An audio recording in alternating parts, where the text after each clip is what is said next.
નમસ્કાર મિત્રો, હું પુનઃ આપની સાથે છું વાસ્તુ વિશેષમાં વાસ્તુ એક્સપર્ટ વિજયભાઈ શાસ્ત્રી. પ્રાર્થના કરું છું આપ બધા ક્ષેમ કુશળ હશો.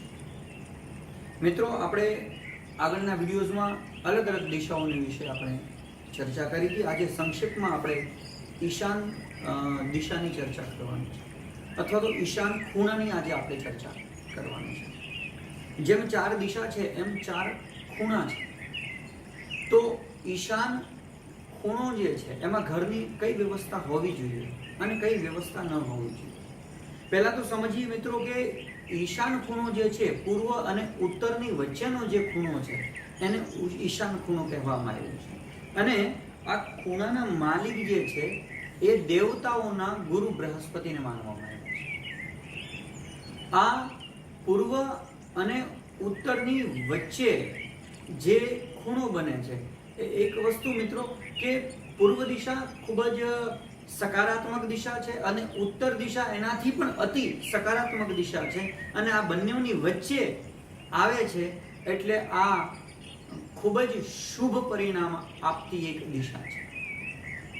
ઈશાનમાં ઘરની અંદર આપણે જલ્દીથી વિડીયોઝમાં જોઈએ તો મંદિરની વ્યવસ્થા હોવી જોઈએ. ભગવાનની સેવા માટે, ભગવાનની પૂજા અર્ચના માટે ઈશાન ખૂણામાં બને તો આપણે વ્યવસ્થા કરવી જોઈએ. તુલસીનો છોડ જે છે એ ઈશાનમાં હોય તો વધારે સારું છે. ઈશાનની અંદર પાણીની વ્યવસ્થા હોવી જોઈએ. અગર તમારે બોર કરાવવાનો છે અથવા તો પાણીની ટાંકી અંડરગ્રાઉન્ડ કરાવવાની છે, પાણીની વ્યવસ્થા ઈશાનની અંદર થઈ શકે. આ ખૂણાને સદૈવ પવિત્ર બનાવી રાખવાની કોશિશ કરવાની છે. અન્યથા અહીંયા ઝાડુ જે છે, અહીંયા કચરા પેટી જે છે, અહીંયા જૂતાનું બોક્સ આદિ જે છે એ વસ્તુ અહીંયા હોવી ન જોઈએ.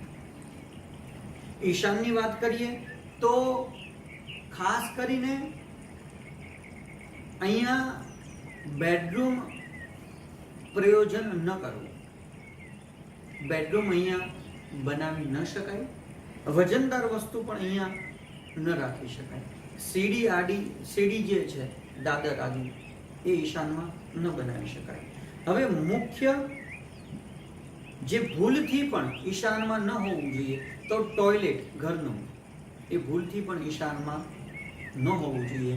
માસ્ટર બેડરૂમ જે છે એ ઈશાનમાં ન હોવો જોઈએ. અગર ઈશાનમાં જે વ્યવસ્થા હોવી જોઈએ અને એ જો હોય તો એના કારણે ઈશાન ખૂણો જે છે એ દૂષિત બને છે, અને આ દૂષિત બનવાના કારણે ઘણી સમસ્યાઓનો સામનો કરવો પડતો હોય છે. અગર ઈશાનના દોષ છે તો એ ઘરની કન્યા જે છે એ કન્યાને વિઘ્ન આવતા હોય છે, અને કુંવારી કન્યા જે છે એનું વિવાહી જીવન જે છે જલ્દીથી નક્કી થઈ શકતું નથી, વિલંબિત થાય છે, એમાં ખૂબ જ દેરી થાય છે, માનહાનિ થાય છે. ઘરની ધીમે ધીમે કરી અને પ્રતિષ્ઠા કે ઘરની લક્ષ્મી એ ધીમે ધીમે કરીને નષ્ટ થાય છે.